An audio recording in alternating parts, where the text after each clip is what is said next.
are back here on the GSMC Football Podcast. And keep yourself in the loop of everything football on the Golden State Media Concepts Football Podcast. The latest news on and off the field, be it college football, Big Ten, SEC, Big 12, Pac-12, ACC to the NFL. We've got you covered. Listen to the Golden State Media Concepts Football Podcast.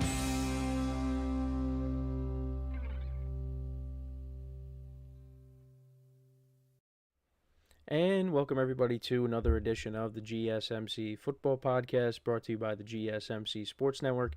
As always, I'm your host, Kenneth, and it's great to have you guys here on this Tuesday, December 3rd. We have a lot to talk about on the show today. Before I get into that, just want to remind you guys, as always, tip or donate and get your comments recognized. Make sure to hit that super chat button in the chat if you want to see me acknowledge any thought or comment you may have throughout the live broadcast. It makes the show more lively, more entertaining between myself, the host, and you guys, the viewers. We appreciate you guys' viewership each and every day, so any contribution you can make to the show means the world to us as we put out content for you guys each and every day. And also, the other way to help out the show is by going to the link at the bottom of the show segment on the ticker, gsmcpodcast.net. That is gsmcpodcast.net. So let's get into what we are going to discuss for today. So we're going to start off the show. We are going to recap last night's epic Monday night matchup between the Denver Broncos and the Cleveland Browns. Very high scoring. Was way off on my score prediction, but the Broncos still won and covered. So we'll get into that. We'll also get into talking about Aaron Rodgers and what the Jets should do with him for the rest of the season. Now, it does seem like he's going to play out the rest of the year, but we'll kind of just get into that discussion. Also talking about the Seahawks-Jets game as well. Then we'll get into talking about the Black Friday game. We'll talk about the Chiefs and their win over the Raiders and the ending to that. We'll talk about the NFC South and update you guys on that, with both teams, the Buccaneers and the Falcons, now being tied at 6-6. Now the Falcons have the tiebreaker over the Buccaneers because they went 2-0 against them this year, but we'll get into, talking about how their schedules play out the rest of the way and who has the best chance of winning the division. And then in the final part of the show, we'll talk about what happened in the Jaguars-Texans game with Trevor Lawrence taking a hit from Azeez Al-Shire and how that game unfolded as well. Trevor Lawrence having to leave the game after that vicious hit. So that's the rundown for the show today. So let's get into the first topic, which is talking about the Broncos-Browns game. And I forget what I had the score at. I think I had it as 28-17 or something like that. But it was a very high-scoring game. There were 73 points in total with this game. There were 2 pick sixes by Jameis Winston, and he finished with 3 interceptions on the day. Bo Nix also had a couple of interceptions. So he had 5 interceptions total. Jameis Winston actually threw for 497 yards and 4 touchdowns. And that's what you're going to get out of him. And that's what happened during his 30-30 season, where he threw for a ton of yards, he threw touchdowns, but what came along with that was interceptions. And I got to tell you, he's going to be a guy that, teams are going to want to look at and try to get to be their bridge guy for next year. Because, again, the turnovers are a problem, but that's a part of his game. But the guy could still play and put up big numbers, and that's what he did yesterday. And, the Browns were in a position where they could have won, but unfortunately that didn't happen. They definitely, offensively, since Deshaun Watson got hurt, Jameis has played the position better. Again, the turnovers come along with that, but, the offense has definitely looked competent with him playing QB. And like I said, they had a chance, but they came up short. And then Bo Nix, a couple of interceptions in this game. One of them got tipped up in the air. And then the other one, it was kind of an arm punt. But, he made some good plays as well. That touchdown to Mims, that was that was in the fourth quarter, I believe. That was a 93-yard touchdown, and that was a dot to Mims. Threw it over the defensive back of the Browns. Mims made the catch, and like I said, 93 yards. That was on 3rd and 11. And he, like I said, made some good throws last night. He's been getting better and better as the weeks go on. again, you want to see him, cut those interceptions out. Again, the second one wasn't really, or the first one wasn't really his fault, but, I thought he made some good plays as well. And the Broncos are in a good position right now. They're 8-5. Did not think they were going to be sitting with this record at this point in the season. I had them at 5 wins, I think, before the year started. So, I was wrong about them. I give them a lot of credit. I give Sean Payton a lot of credit. He got his guy, and, they got some good players on this team. Jaleel McLaughlin, he was running the ball well effectively last night. Cortland Sutton continues to make plays for this team. Like I said, Marvin Mims, he's kind of like I guess he's their deep ball guy. He's their speedster. He looks like he's going to be a good player for them. He's in his second season. So, continue to build this team up, and, they're going to be a problem for years to come. Bo Nix is only going to get better. And when you got a guy like Sean Payton there, like I said, he's going to continue to get better. So, to kind of go through this game, actually, because, again, there were a lot of points scored. So, the Broncos got the ball to start the game. They punted. The Browns, they put together a nice drive. Jerry Jeudy had a big game as well, the former Bronco. He started off that drive with a 44-yard reception. They got down to the Denver 29, and Dustin Hopkins continues his struggles. He missed a 47-yard field goal. Then the Broncos answered with a touchdown.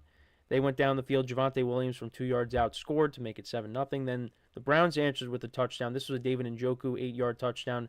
So I was down by 6 going into my main league matchup in fantasy last night, and I had Nick Chubb and my friend had David Njoku, and right after that touchdown, I was like, I lost. Now, Nick Chubb did score a touchdown in this game, but it was a receiving touchdown. It was late.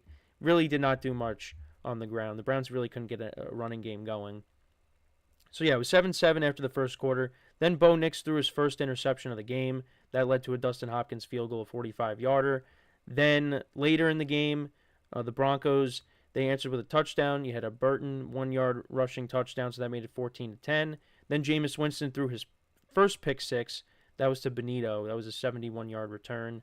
And then the Browns, they came right back down the field. Jameis responding on 3rd and goal. He hits David Njoku for a 4-yard touchdown, so that made it 21-17. And that was the score at the half. And then in the second half, you had a few punts. Broncos then put together a touchdown drive, and this was the 93-yard touchdown by Marvin Mims. And then the Browns responded. They came right back with the 70-yard touchdown by Jerry Jeudy. They went for 2. And they also did get that. So it was 28-25. Couple of punts. Broncos tacked on a field goal. Will Lutz from 36 yards out, so that made it 31-25. Then Bo Nix threw an interception, and the Browns actually took the lead. They went up by a point. A 35-yard reception by Jeudy, and then later 5-yard touchdown pass by Jameis Winston to Nick Chubb. The Broncos then responded with a field goal. Will Lutz, a 27-yard field goal to put them up by 2. And then they thought about going for it on 4th down, but I think they were trying to get the Browns to just jump, which they didn't. So they kicked the field goal. And then Jameis Winston and the Browns, they started to put together a drive, but then he threw an interception to McMillan, and that put them up by 9. And then they were driving again, and then they got down to the Broncos 2 because of a pass interference call, and Jameis threw another pick, and Barton tried to return it for another pick 6, but he was tackled, and that's how the game ended. Very high scoring, and like I said, the Broncos did end up covering, which was good. I finished with 10 wins on the week in my spread pool, but it didn't really matter. I didn't win anything, of course. You got to be nearly perfect to win a week. And like I said, with the Broncos, I didn't expect them to be at this point. It looks like they're going to be a playoff team. And I think they're going to be a problem. I think if Bo Nix continues to play well, obviously, defensively, I thought, these are both good defenses going into this game. I did not expect this to be an offensive showing like it was, but that ended up happening. Jerry Jeudy on the night, he finished with over 200 yards receiving. So he ended up finishing with 235 yards receiving and a touchdown. Elijah Moore had 8 receptions for 111 yards. Njoku, 9 receptions for 52 yards and 2 touchdowns. And Nick Chubb also barely used in this game. You saw a lot of Jerome Ford. Now, Chubb did catch a touchdown, but you could just see he's still not right. A lot of minimal gains. He averaged 2.3 yards per carry last night. Right now, he's not the same. Now, hopefully next year, he goes through training camp, the whole offseason routine, and, he'll be better next year. But, he just is not the same right now. So hopefully next year, things are different. And, the Browns are a healthier team, and who knows? Who knows if he's even going to be back with the Browns? We'll have to keep an eye on that. But Bo Nix, we went over James' stats. Bo Nix, 18 of 35 for 294 yards, a touchdown, and 2 picks. Jaleel McLaughlin, 14 carries for 84 yards. Marvin Mims, 3 receptions for 105 yards and a touchdown. Cortland Sutton had 6 for 102.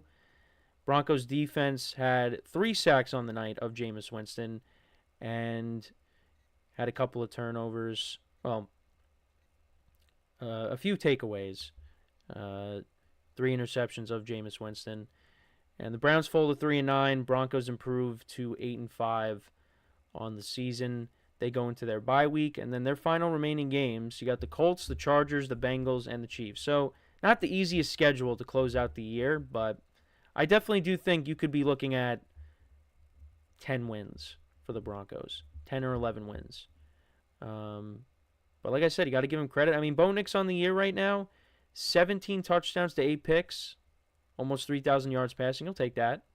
You'll definitely take that. And also, my friend sent a couple of stats, or more than a couple, from last night. So, 952 total yards in this game are the third most combined yards in a game this season after Buccaneers-Bengals in Week 7 and Bengals-Ravens in Week 5, which was 962.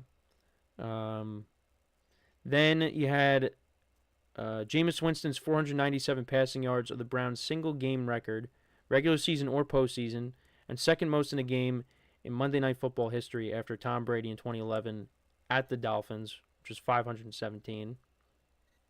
Then Jameis Winston also had 2 pick sixes, becoming the third player in NFL history to record 400 yards passing in a game with multiple pick sixes alongside Brett Favre in 1993, Week 14 at the Bears, and then Kyle Orton 2009, Week 17 versus the Chiefs.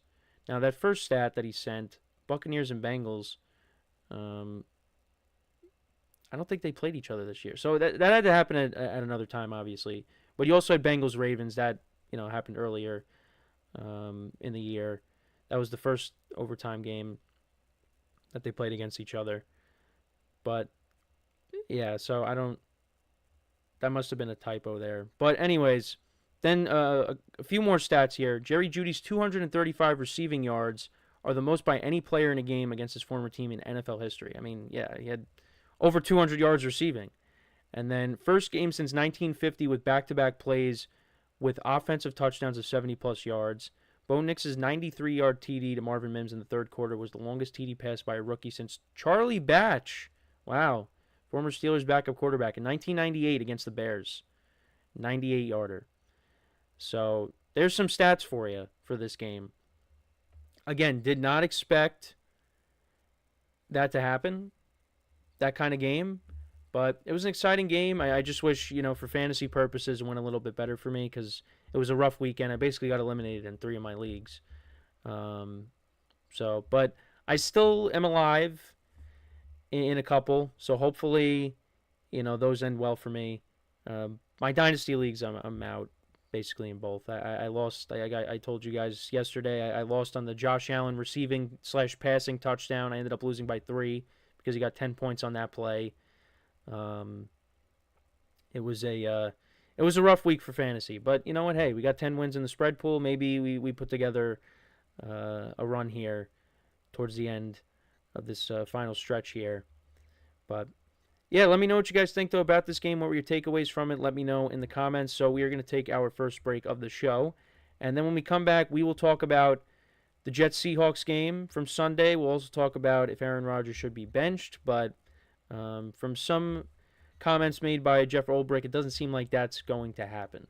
So with that being said, stick around, and we'll be right back here on the GSMC Football Podcast.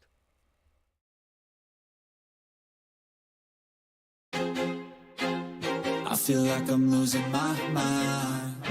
Is everybody in the world blind?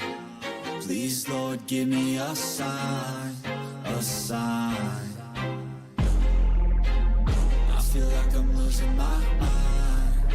Is everybody in the world blind? Please, Lord, give me a sign, a sign. I wanna be the greatest. Everybody on the fake shit. I look around and feel like everybody is the fakest. I make this every day and I'm impatient, hoping one day I blow up from the basement. Statement, the top is so vacant. I don't hear shit that I think is amazing. Waiting for my day when I'm playing sold out shows for 1,000 faces. Hey, give me that crown, get in my way and to be put down. It ain't your place, all this my town. If I want that shit, then I'll get it right now. I'm losing it, the noose it fits. I'm losing shit, a stupid myth. You choose to live or choose to dip. You choose to fight or lose your grip and lose a gift. Oh, I feel like I'm losing my mind. Is everybody in the world blind? Please, Lord, give me a sign, a sign. I feel like I'm losing my mind. Is everybody in the world blind?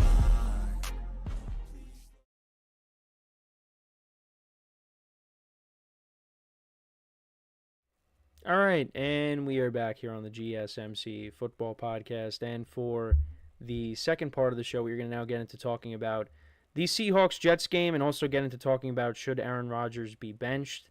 So, yeah, this game, the Jets, it was a kind of a typical Jets loss. It fell under the category of they had a lead and then they ended up losing it at the end. Now, they were up 21-6, and they didn't score any points after that. You had Aaron Rodgers and the Jets putting together a nice drive that led to a Rodgers to Davante Adams touchdown. You also had a kickoff return in this game as well. Rodgers threw another touchdown pass. That's the next segment. You had Aaron Rodgers throwing another touchdown pass. I think that was to Isaiah Davis. I believe. So, they put together some good drives and they made some good plays, and you thought, okay, maybe this game they'll, break through and get a win here, kind of build some momentum here to kind of finish the year strong. No, it didn't happen. It did not happen. It pretty much ended like it has with the Jets, where, you have a lead and you just can't, they can't hold on to it. But yeah, no, a couple of touchdown passes by Rodgers. Now, they did miss the extra point on the first touchdown, which doesn't surprise me because, the Jets have had kicking issues this whole time. Now, the extra point actually was blocked. Very wild game. Seahawks special teams were not good in this. You had a couple of fumbles. You had some missed kicks. This was a mess of a game. Now, the turning point of the game was the Jets were driving. They get down to the Seattle 9-yard line. This is in the first half. And Rodgers misses Garrett Wilson in the corner of the end zone for a touchdown. Misses him. Wide open touchdown. And then on the very next play, he does a quick throw over the middle, and Leonard Williams is dropping back in coverage, who used to play for the Jets and the Giants.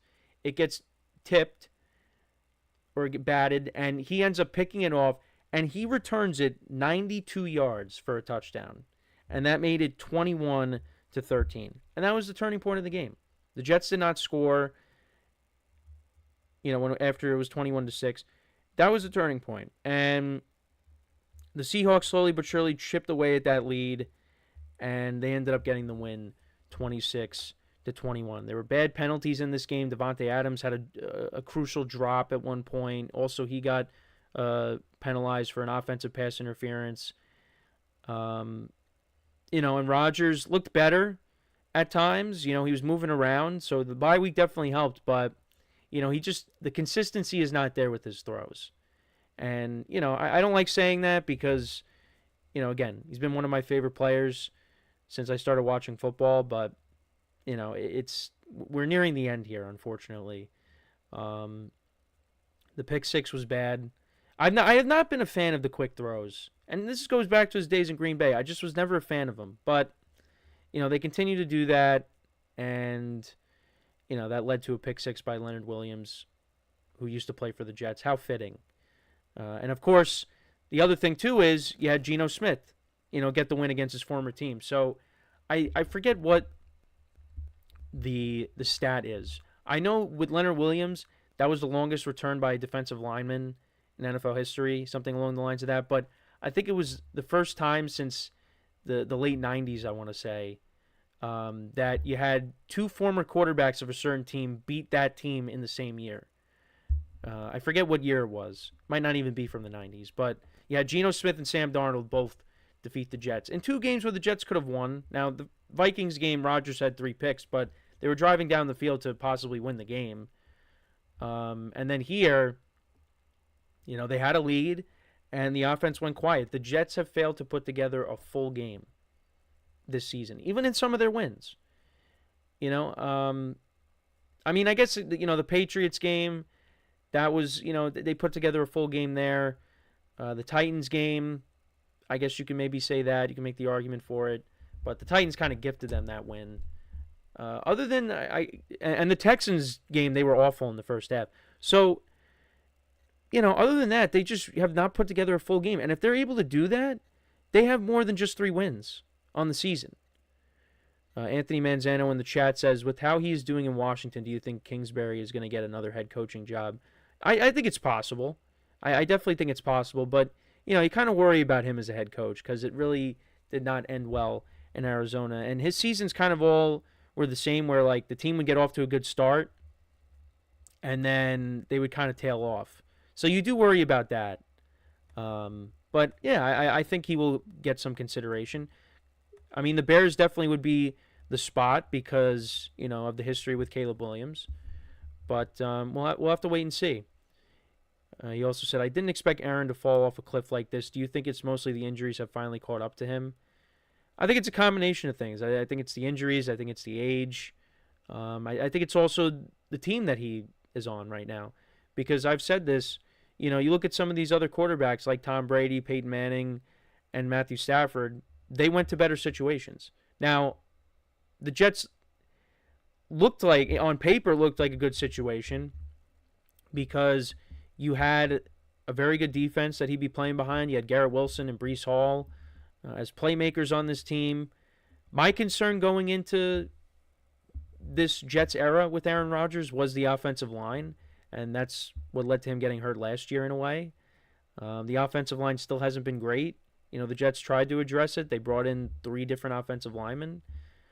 John Simpson, Tyron Smith, who has not been good, and also Morgan Moses. They drafted Olu Fasanu as well, but, Rodgers took a lot of hits this year.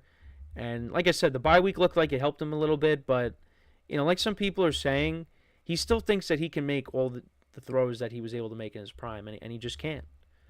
Not on a consistent basis. I still think he can make throws, just the consistency is not there. He also says, so you think if he had chosen to go to Miami instead of the Jets, it would have been different? I think so. I mean, yeah, I think it would have been different. Because, again, you got 2 different systems. I think they got better playmakers over there than the Jets do. Offensively, at least. But he wanted to play with the Jets. He saw firsthand what this Jets defense did to him in Green Bay. I watched the highlights of that from a couple years ago. That defense, I think held him to 10 points. So, he thought, okay, I can go here and maybe win here. Change the scenery, but it just ended up not working out. And, the Jets, another losing season.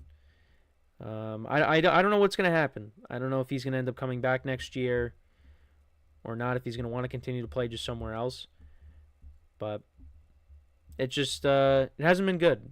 It has not been good.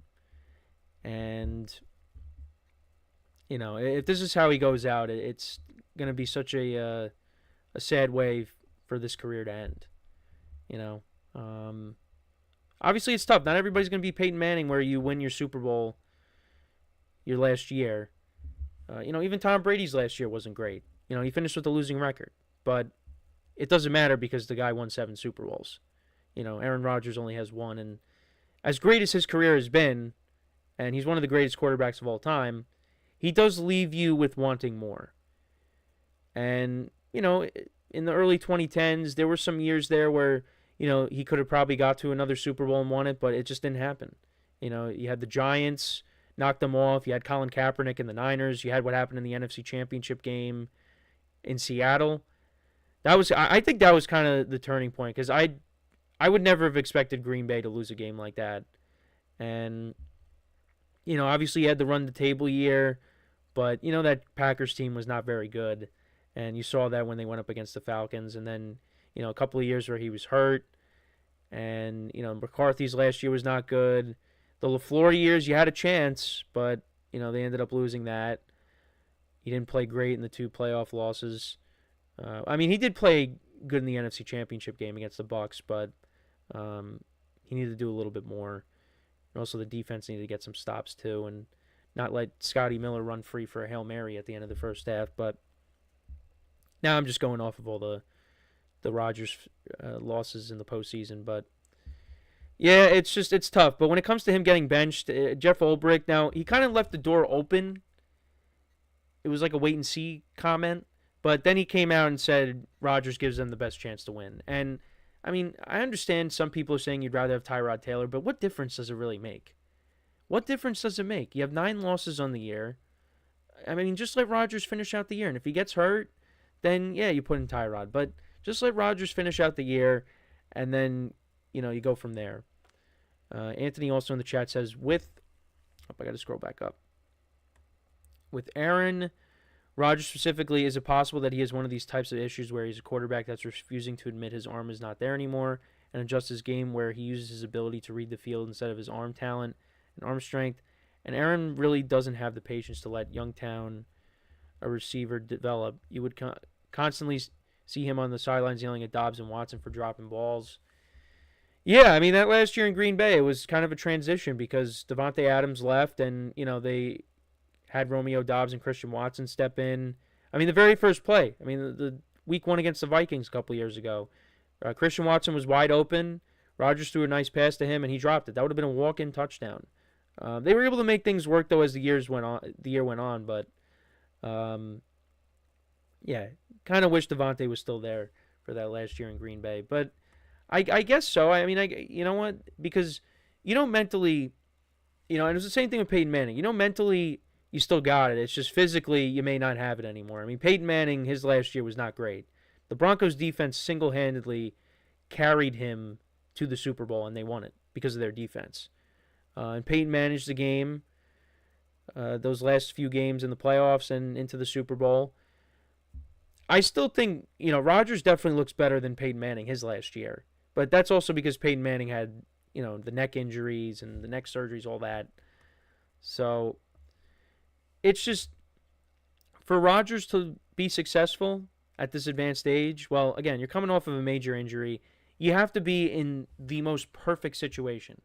You have to have a line that is a stone wall, that nobody's going to get past that. You got to have the weapons. You got to have the running game. You got to have the receivers. And then you got to have a defense that's competent. The Jets' defense took a big step back this year. And it got worse when they let Robert Saleh go. I think they made a big mistake doing that in season. I think you should have kept Saleh around. You should have let the season play out with Saleh there and Joe Douglas. And then at the end of again, you get a head start on things. But I think Saleh should have stuck around because Jeff Ulbrich is not ready to be a head coach. He says, no, that's what I'm saying with Peyton specifically is different. He knew his arm wasn't going to be there when he got to Denver, so he started relying on his brain a lot more.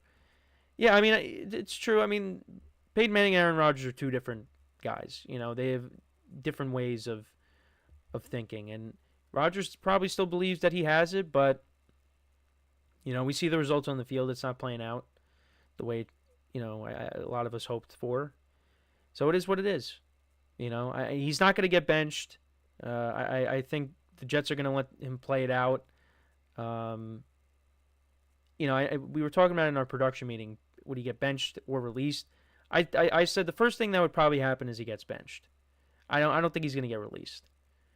But I don't think either of those things are happening at this moment. I think he's going to play out the rest of the year, and then the Jets will make a decision on whether they keep him or not, which probably means I would lean more towards that they're not keeping him, and then he's going to have to make a decision on whether he wants to play or not. So, but let me know what you guys think, though, about the game from Sunday. Again, a lot of sloppy play. Hey, the Seahawks get the win. They're in first place. So, give them credit, even though it hasn't been pretty. But, let me know what you guys think about the game. Let me know in the comments. So before we go to break, just want to remind you guys once again to tip or donate and get your comments recognized. Make sure to hit that super chat button in the chat if you want to see me acknowledge any thought or comment you may have throughout the live broadcast. It makes the show more lively, more entertaining between myself, the host, and you guys, the viewers. We appreciate you guys' viewership each and every day, so any contribution you can make to the show means the world to us as we put out content for you guys each and every day. And also, the other way to help out the show is by going to the link at the bottom of the show segment on the ticker, GSMCpodcast.net. That is GSMCpodcast.net. So, when we come back from our next break, we will talk about the Chiefs-Raiders game, how that game unfolded, and do the Chiefs have what it takes to three-peat? We'll get into that discussion when we return. So, with that being said, stick around, and we'll be right back here on the GSMC Football Podcast. Looking for your daily fix of sports talk without having to pay for it? GSMC Sports Network is available on YouTube. Just search GSMC Sports Network. Get your fix of daily sports talk shows on YouTube, absolutely free. NFL, college football, NBA, MLB, MMA, UFC, fantasy football, and so much more. GSMC Sports Network has shows running all day long, with new sports shows starting every 2 hours. Just like on your favorite cable sports channel, except GSMC Sports Network is absolutely free. Just search GSMC Sports Network on YouTube to catch one of your new favorite shows, like the GSMC College Football Podcast, Chip Shot Football Podcast, Hoops and Heels Women's Sports Podcast, GSMC Basketball Podcast, and so many more. Check it out for yourself. GSMC Sports Network, now available on YouTube absolutely free. Search GSMC Sports Network on YouTube right now.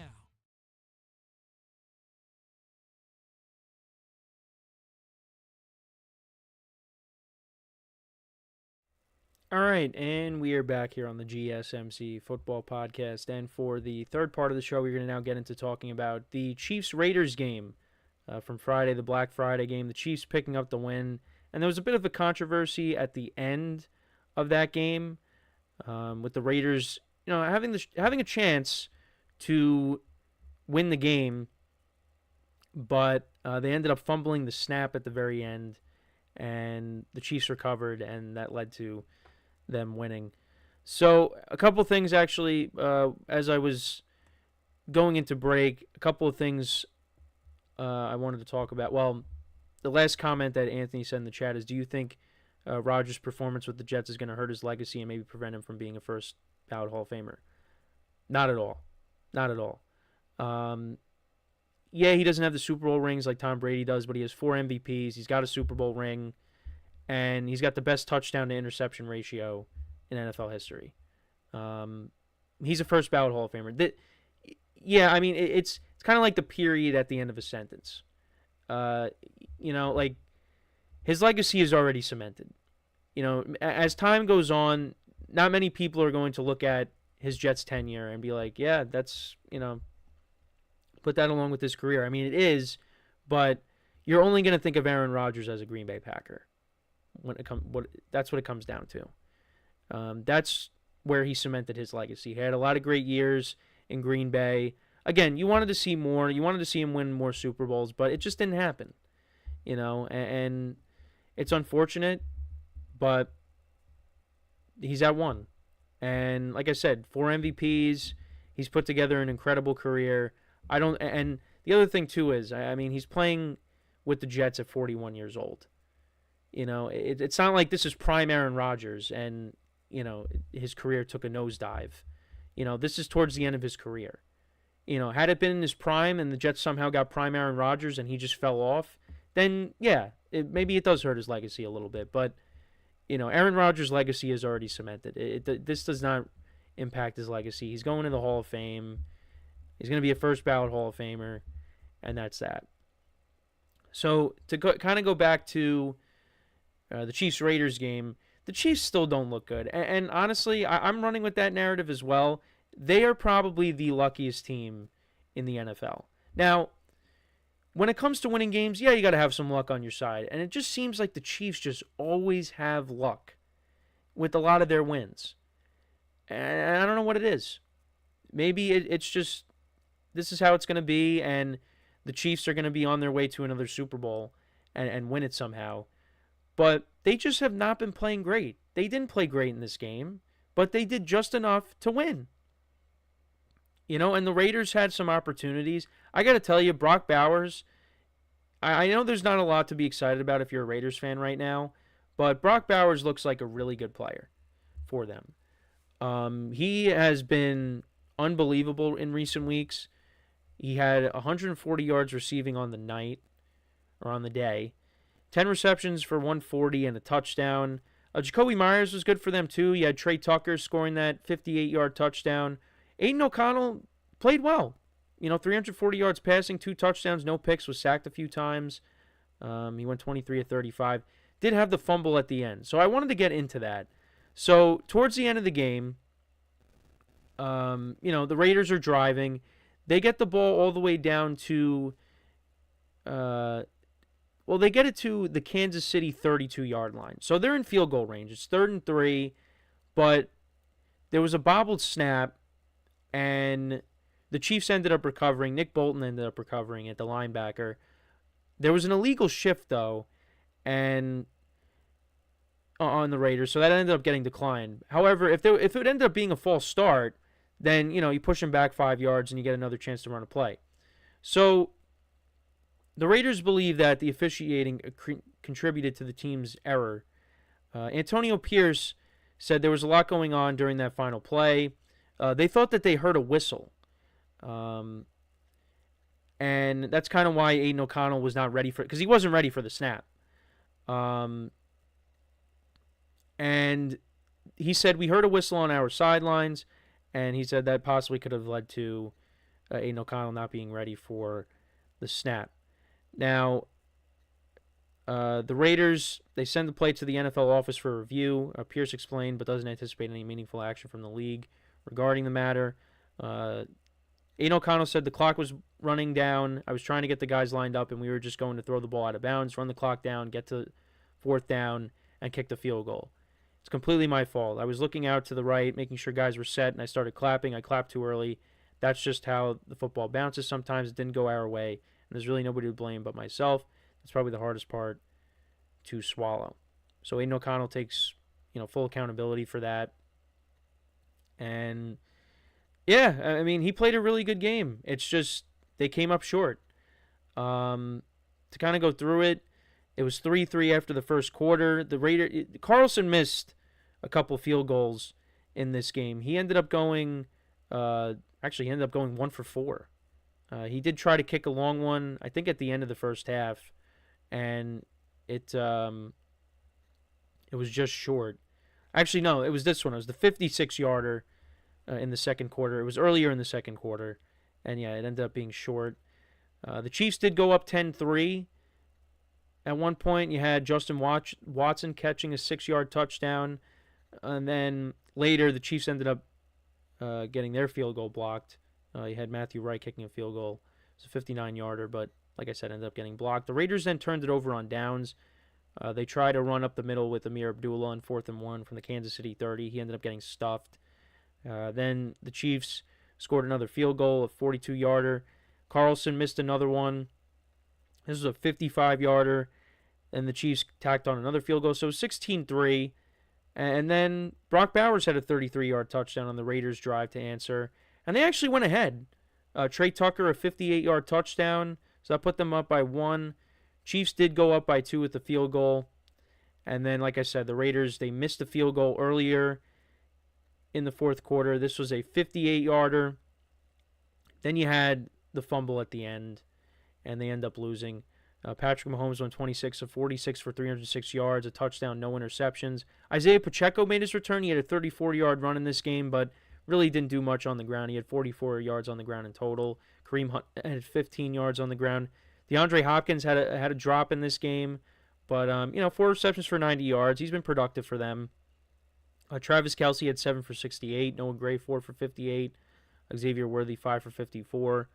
The Chiefs' defense had 3 sacks of Aiden O'Connell. Like I said, Aiden O'Connell had 340 yards. Sincere McCormick was their leading rusher. 12 carries for 64 yards. There was no Alexander Madison. There was no Zamir White for this game. Brock Bowers was one of the players of the game. Like I said, 10 for 140 and a touchdown. Jacoby Myers had 6 for 97. Raiders defense had 5 sacks of Patrick Mahomes. Offensive line has kind of been an issue for the Chiefs. And that's something that hopefully they can clean up for the playoffs. Because, you go back to the Super Bowl against the Bucs, and, Patrick Mahomes did not have a lot of time in that game. And, if you go up against a good defense in the playoffs and you can't give Mahomes time, that's going to be an issue. And I also don't think the Chiefs' defense is playing like it was last year. There's a lot of big plays that they gave up. Brock Bowers, like I said, had his way with this defense. Something's not right with the Chiefs, and something hasn't been right all year. And they're gonna have to figure it out. And maybe they surprise all of us once again, and they do it in the playoffs where they put everything together, because that's what happened last year. But even last year, I feel like they still put together good games at times. But here, it's just, I feel like there hasn't really been one game, one of their wins where you say, yeah, that was a solid win for the Chiefs. I really don't believe that. But you go back and you look at these wins. All right, so let's go through it. Week 1, Isaiah Likely's foot is out of bounds, just out of bounds. You had the pass interference call at the end of the game that set up the game-winning field goal against the Bengals. Then against the Falcons, there was that controversial non-call on Kyle Pitts in the end zone that could have set the Falcons up at the one, and maybe they could have won. The Chargers game, they won by a touchdown.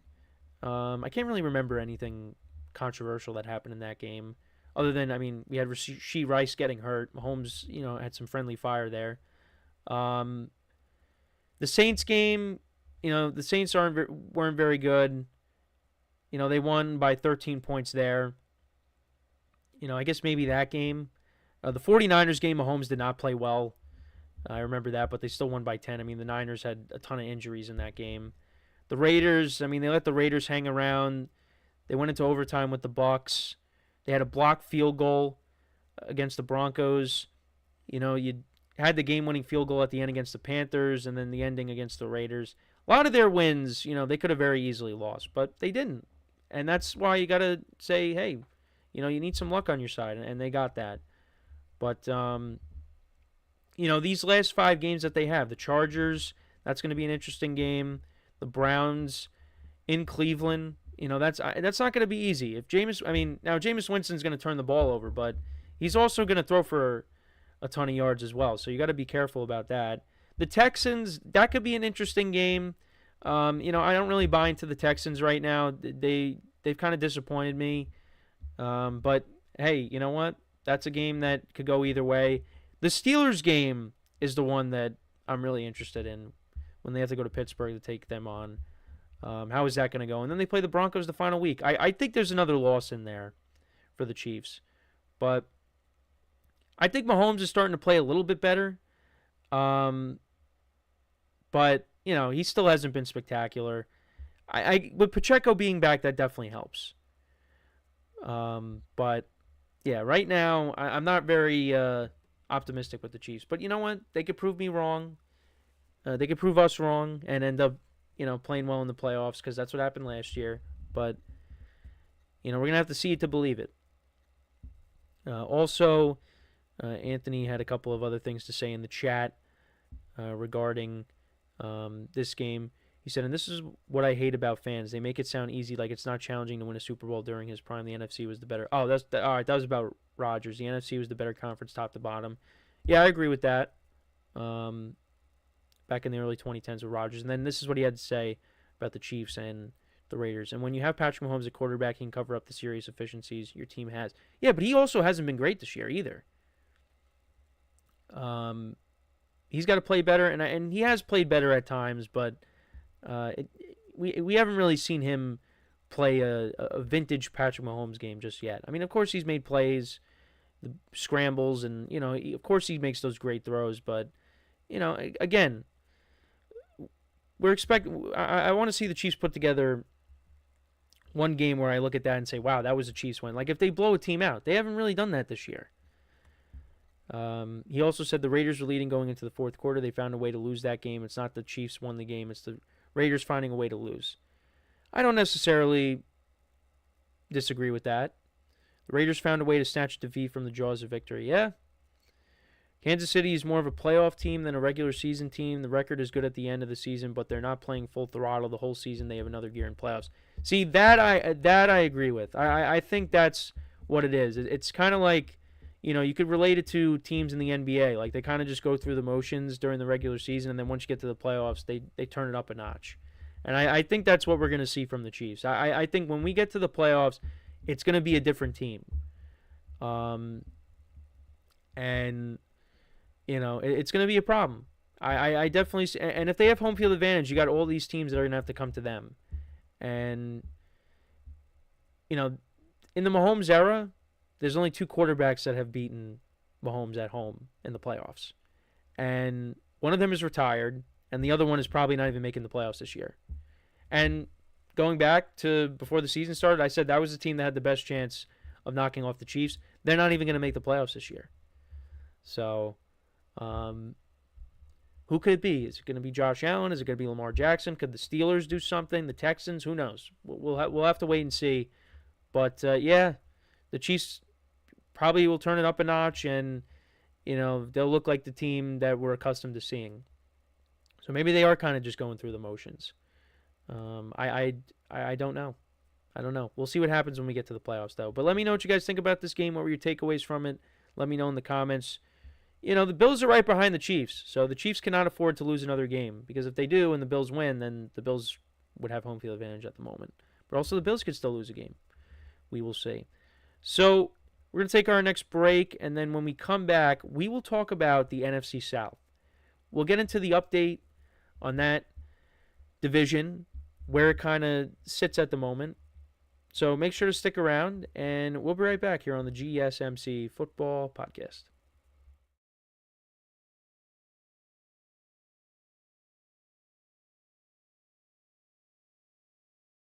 For the best and latest podcasts available anywhere, go to the podcast app on your cell phone and type in GSMC to access free content-rich podcasts on health and wellness, book reviews, sports, entertainment, relationships, social media, movies, technology, finance, and even weird news. Subscribe and download the GSMC Podcast Network's family of shows, available everywhere podcasts are found.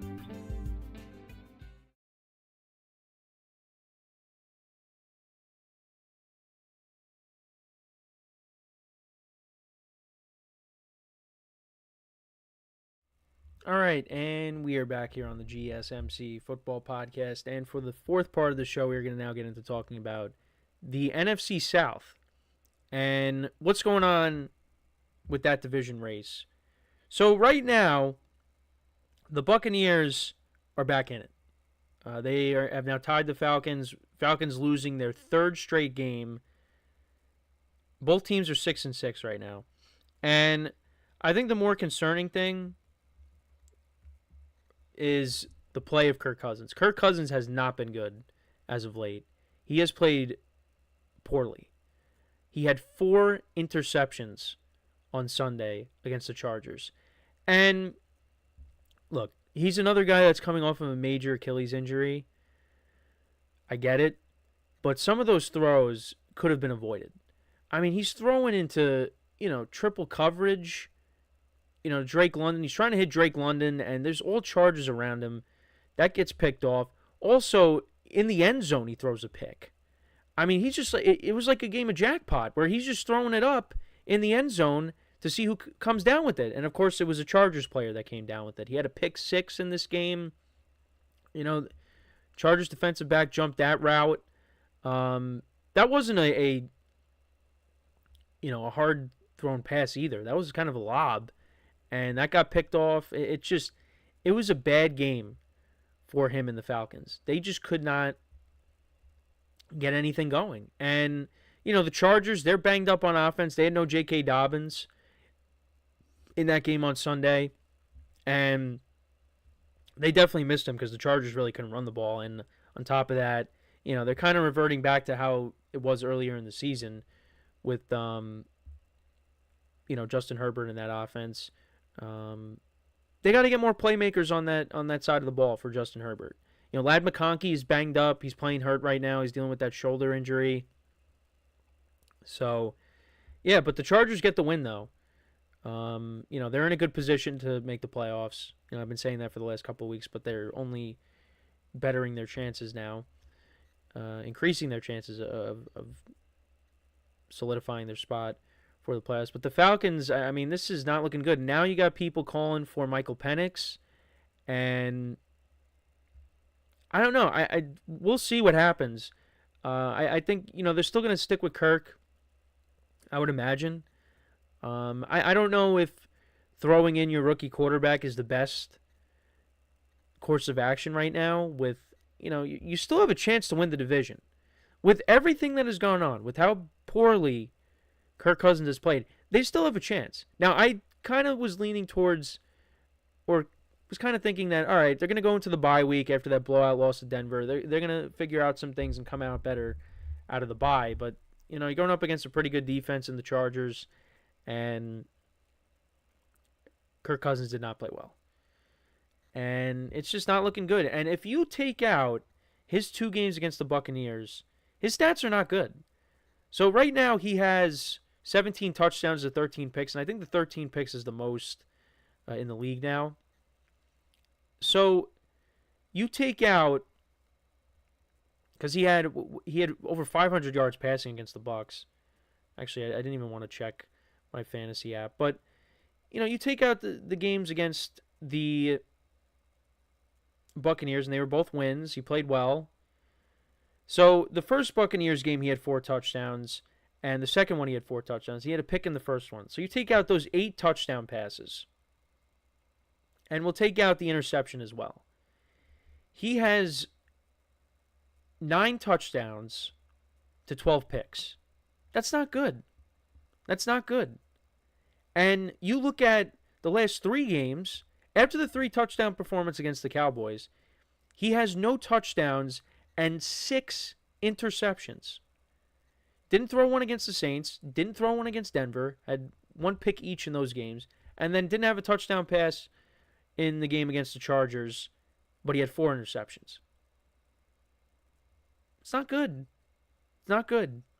And you gave him a lot of money.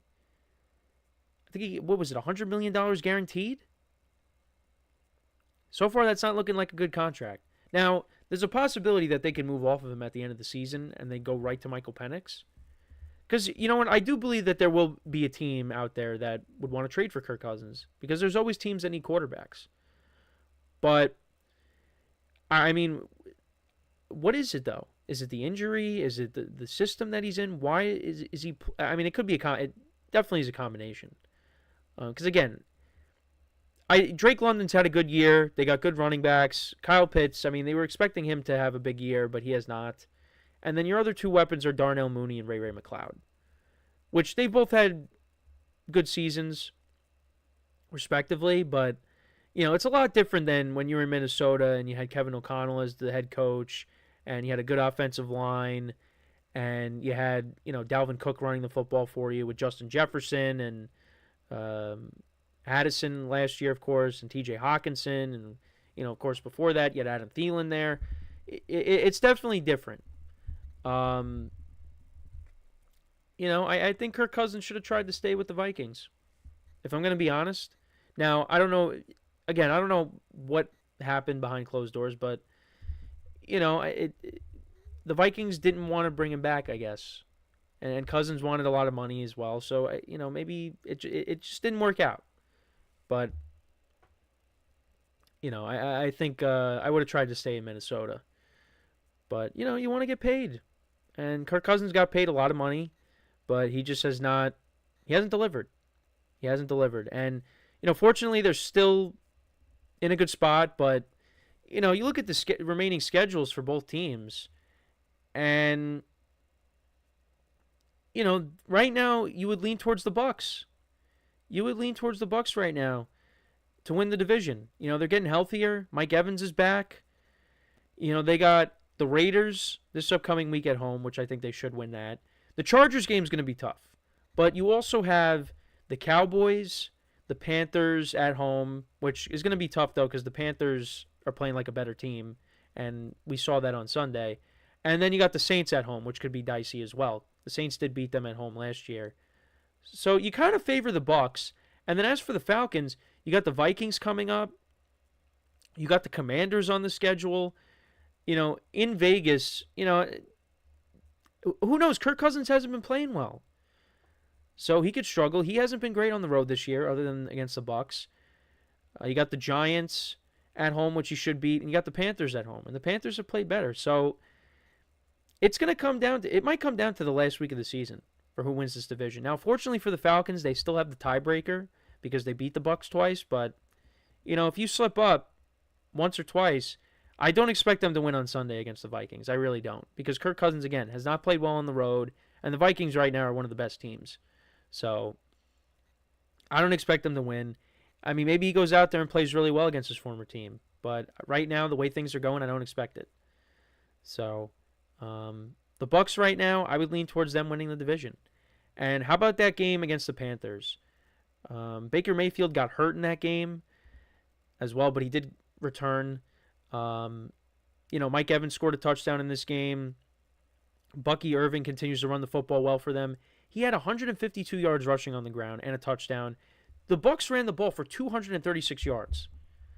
Rashad White had 76 yards on the ground. He had that big run in overtime to set up the Chase McLaughlin game-winning field goal. Mike Evans, 8 receptions for 118 yards. Bucks defense, 1 sack of Bryce Young. Bryce Young actually played a good game. 26 of 46, 298 yards, a touchdown, no interceptions. Chuba Hubbard had a costly fumble in overtime. The Panthers looked like they were going to go down the field and win the game, but that ended up not happening. Because the Bucks got the ball to start overtime. McLaughlin actually missed the field goal. This was a 55-yarder. Then the Panthers are driving. Adam Thielen made some nice plays for them. He had a one-handed catch in this game. He had the touchdown that tied the game. But yeah, Chuba Hubbard then fumbled at the Bucks 34, and then the Bucks went down the field.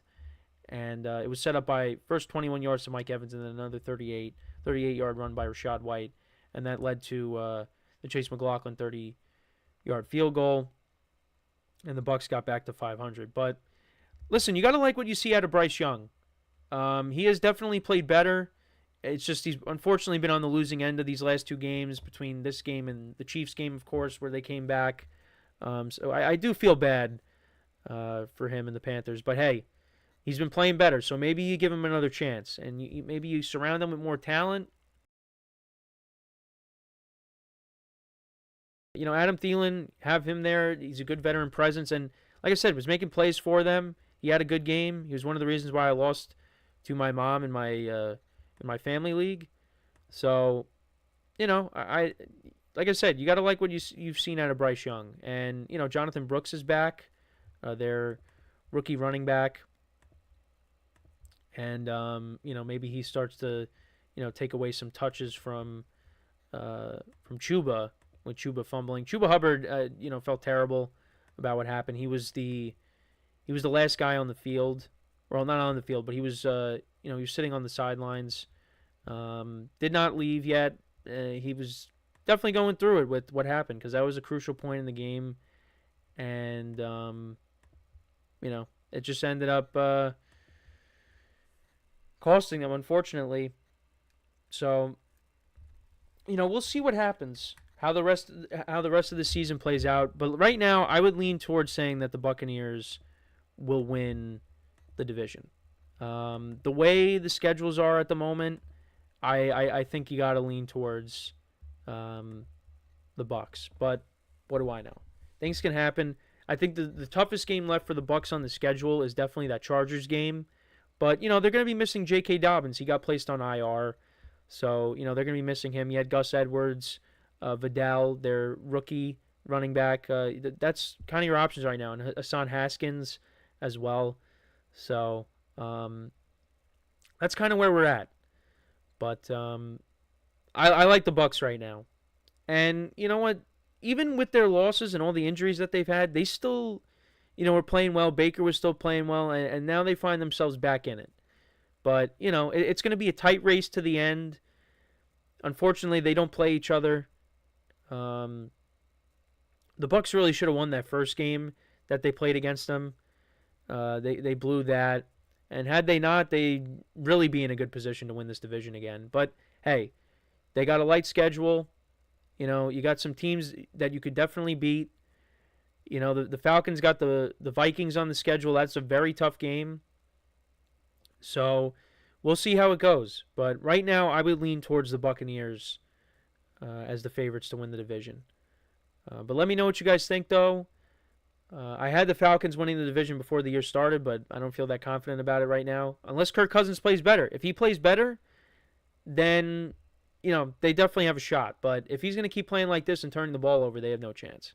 And their defense isn't really that great either. So, although they did get to Herbert a bunch of times on Sunday. So, they're going to have to hope that they can get to Sam Darnold, because the Cardinals, they gave Sam Darnold a tough time on Sunday. We're not going to get to that game today. I'll probably get into it tomorrow. But, they made Sam Darnold's life tough. They were able to get the win the Vikings, but, if the Falcons get that kind of pass rush against Sam Darnold and Kirk Cousins can play well, maybe they have a chance to win that game. So we'll see what happens. But let me know what you guys think about this division. Who do you think ends up winning it? Let me know in the comments. So we're going to take our final break of the show. When we come back, we will talk about Trevor Lawrence and his injury and how that all transpired in that game against the Texans and how the game kind of unfolded. So for one final time today, stick around, and we'll be right back here on the GSMC Football Podcast.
All right, and we are back here on the GSMC Football Podcast. And for the final part of the show, we're going to now get into talking about the injury that Trevor Lawrence suffered in the game against the Texans. And yeah, it was a vicious hit. Obviously, Al Shire apologized on social media, but no one really, or not a lot of people really believe his apology is being sincere. But yeah, it's just Trevor Lawrence was sliding for a first down, and he took a hit to the head, and his head slammed against the ground, and he was down for a while. So you feared the worst. Now he got up, they put him on the cart, and he did post something on social media, and he said he's doing better. So that's encouraging. But yeah, I mean, he's dealing with injuries. I mean, he had a shoulder injury that he was, trying to overcome. And, he comes back for this game because, he hadn't played. Mac Jones had to step in once again. And then this ends up happening. So, Al Shire was suspended 3 games by the NFL on Tuesday. He's appealing the suspension. The NFL isn't buying his coach's excuse for the controversial hit that injured Trevor Lawrence. This is what was said: "Your lack of sportsmanship and respect for the game of football and all those who play, coach, and enjoy watching it is troubling and does not reflect the core values of the NFL." This is what the NFL VP of Football Operations, John Runyon, said in a statement. D'Amico Ryan said, "We stand behind Aziz and everything that came from that. Of course, the unfortunate hit on the quarterback, but it's also twofold. A lot of the quarterbacks in this day and age, they try to take advantage of the rule where they slide late and they try to get an extra yard." I understand that, but that, it doesn't mean your player has to, launch into him and cause a head injury right that. He said, "Unfortunate that Trevor got hurt. We hope Trevor is okay, but it's also, if we're sliding, we've got to get down. If we're getting out of bounds, we got to get out of bounds. The rule is there to protect the quarterbacks, and we want our quarterbacks to be safe in the league." And he was ejected from the game. There was a huge brawl. So, the Jaguars, they really don't have much to play for right now. It's been a very disappointing season for them, but they were protecting their quarterback in that situation. Alshire was ejected from the game. Lawrence was immediately attended by the team's physicians while a brawl ensued as Jaguars players defended their franchise quarterback.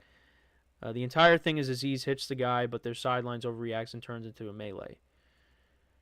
I mean, look, it's your franchise guy. That's your quarterback, and you got to defend him, and that's what's going to happen. D'Amico Ryans also said, "It wasn't our guys. Their team overreacted, pushed our guy, dragging our guy to the sideline, so that's uncalled for on that side. We have to be better on the sideline." D'Amico Ryans also saying Alshire is a great human being. Like I said, he issued an apology on social media. He said, "My goal is to hit you as hard as I can, then I pray you're still able to get up and play the next play. And when the game is over, go home to your family unharmed because it's not personal, it's just a competition," he said in a statement. I think he definitely could have worded that a little differently. Also, earlier this season, he threw a punch at Roschon Johnson, the running back for the Bears, and supposedly he appeared to swing his arm at Tom Brady's throat during a tackle attempt in 2022. So, not the first time that he's been involved in these kinds of situations. But, yeah, they were not happy about this, the Jaguars, of course, and they have every right to be upset. But like I said, thankfully, Trevor Lawrence is doing better. Posted on social media that he's fine. I believe that he posted on X. I wanted to see if I can find the statement from him. If I can pull it up. Yeah, so he said a day ago, "Thank you to everyone who has reached out and praying for me. I'm home and feeling better. It means a lot. Thank you all." So that's good to hear. But yeah, however you want to look at that hit, whether it was intentional or not, it was a nasty hit. And it's, it puts you in a tough spot because it's like, what can you do? Now, I know Rex Ryan, I listened to his statement, and he said that quarterbacks should not slide when you got a guy coming directly at you. He said, like, in the open field, yeah, it makes sense, when there's no one around you. But when you got a guy coming at you and you're sliding, that's a recipe for disaster. And that's what happened on Sunday. So, guys got to be more careful. I don't think there's really any, clear way you can fix this and try to limit these kinds of injuries. But, obviously, head injuries happen a lot. But when you talk about this specific situation, it's not like you have a quarterback sliding all the time and that leads to, a collision and their head slams against the ground. I know there was one time I think back to, I think it was 2016. I want to say Joe Flacco, that game against the Dolphins when he slid and his head slammed against the ground. I forget who hit him. Might have been, was it Kiko Alonso? It might have been Kiko Alonso. I'm not sure, but that was a play I could relate this to. It's not like this has never happened, but we got to be better. And again, whether it was intentional or not, it was a vicious hit, and they got to try to figure that out. But yeah, I mean, I agree with Rex though. If you're a quarterback and you're sliding, make sure that you're sliding and you're not going to get hit. If you're in the open field and there's nobody around. But either way, I mean, this shouldn't have happened. And I mean, the Jaguars they hung in this game against the Texans, but they came up a little bit short. I think that definitely fired them up a little bit, but the Texans just are the better team, and the Texans needed this game. They didn't really play that great. He had a big run by Joe Mixon, got held in check for the most part, but he did have a big run, did finish on the day with a decent stat line. But they get to 8-5. They're winning this division. They are winning this division. C.J. Stroud, 242 yards passing, a touchdown, no picks. Nico Collins had a very good game. Dalton Schultz had a good game. Tank Dell only had one catch. No sacks on the day by the Texans defense. And then for the Jaguars, Mac Jones, he went 20 of 32 for 235 yards, 2 touchdowns, no picks. Trevor Lawrence, before he left the game, he went 4 for 10 for 41 yards, no touchdowns, and a pick. 46 yards on the ground by Travis Etienne. He's been a disappointment this year. He only has 371 yards rushing. Now, he's missed some time, but yeah, he just really... last year, he was great. I just don't know what happened. Tank Bigsby had 28 yards on the ground. Parker Washington, 6 receptions for 103 yards and a touchdown. Brian Thomas Jr. had 4 receptions for 76 yards and a touchdown. Evan Ingram, 7 for 41. Jaguars defense, 2 sacks of C.J. Stroud. But yeah, they folded 2-10 on the season. Very disappointing year for them. I had them at 9 wins. I thought, last year was a fluke, but no, they're not a good football team. And, Trevor Lawrence has been a disappointment as well before the injury. So we'll see what kind of changes they go through. I mean, they've had some injuries as well. I think at this point, you probably shut Trevor Lawrence down for the rest of the year. That's probably what I would do. There's no point. These games are meaningless. I mean, if he wants to play, I mean, obviously, what are you going to tell him? No. I mean, but especially with this kind of injury, though, you want to be very careful, and I think they should be careful with that, and just let the season play out. Let him rest up, get healthy, and go at it next year. Because again, the concussion, it's not the only thing he is now dealing with. I mean, shoulder injury that kept him out. I think you should, let him heal up. Sit out the rest of the year, and then come back next year and hope, things go better. But it's just been a disappointing year for them. It really has. You thought after 2022 that they were heading in the right direction. They got off to that good start last year, but it's been disappointing. It really has. And for the Texans, I said it before, I'm not really buying into them. They're going to win this division by default because the other teams are not very good. The Colts did pick up that win against the Patriots. Anthony Richardson has played well as of late. They still got an outside chance to make the playoffs, but the Texans are going to lock this division up. It's over. But I really don't see them making a dent in the playoffs this year. I want to see C.J. Stroud play better. And he did play a little bit better in this game. They're going to have to rely on Joe Mixon. You got Nico Collins back, which is good, but I don't know, just something's off. They're not the same team from last year. And the Stephon Diggs injury hurts too, because he was playing well for them, and then he ended up getting hurt. So, but they get the win, though. They improved to 8-5. Like I said, they're going to win this division. And if they don't, then I just have a jinx with the AFC South. So that's pretty much it for the show for today. Let me know what you guys think about the game and the Trevor Lawrence situation. What were your takeaways from it? I appreciate you guys tuning in. Appreciate the comments from Anthony as always.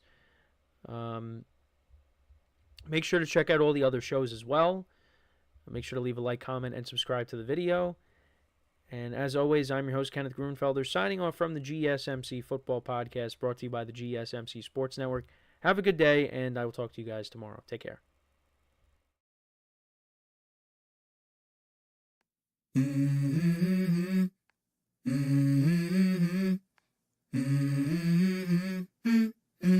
Let's go. I wake up to a little bit of drool on my pillow, feel like it's gonna be a bad day. Yeah, I'm tired of shit, and the coffee ain't hit yet, damn, ain't that great. I don't wanna go